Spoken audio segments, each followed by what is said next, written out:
What's cooking good looking? Not dinner. I've just been doing a lot of thinking. Okay. That sentence never leads anywhere good. No, it's not that. I feel like I need to find myself. Find yourself. Okay. Cool. Where'd you last see her? That's not what I mean. I just feel like I've lost who I am.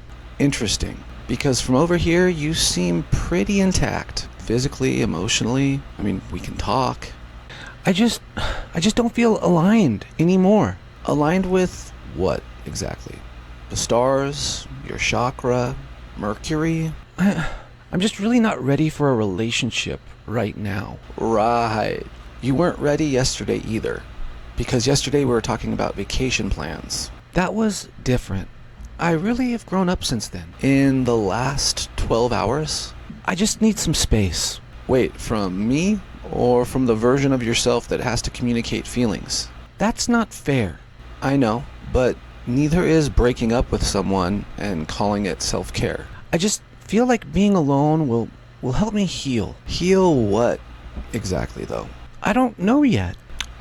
So the plan is to leave the relationship, figure it out later, and call it growth. Why are you making this so hard? Because staying would have required honesty, and leaving, well, that only requires a script. I just feel like if it's really meant to be, I'll come back.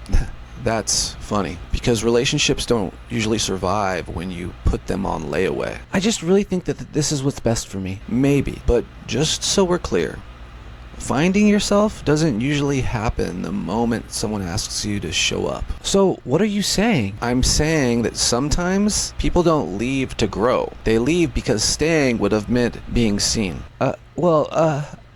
Take your time, but just don't confuse avoidance with enlightenment. Bye.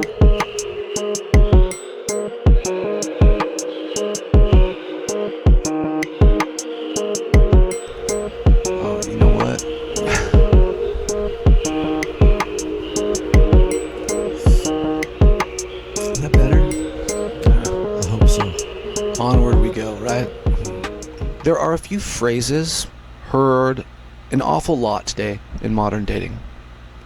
I just need to find myself. I'm not ready for a relationship. I need to focus on me. And sometimes those words are honest. But a lot of the time, they're a clean way of leaving without having to face what leaving actually does. We're living in a dating culture that celebrates exit more than effort.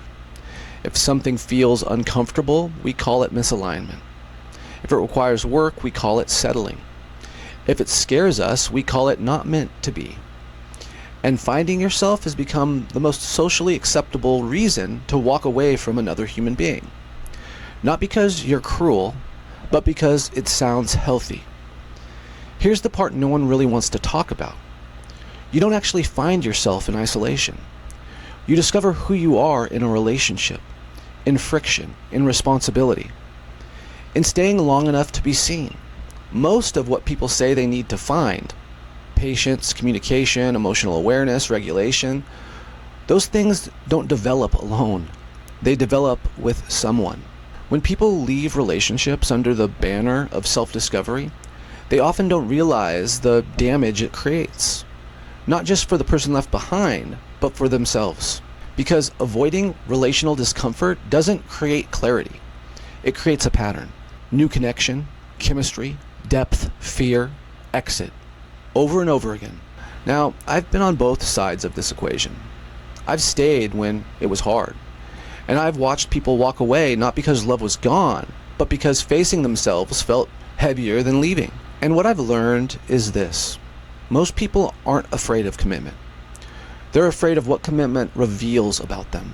If you truly need time alone to heal, to grow, to get grounded, that can be real.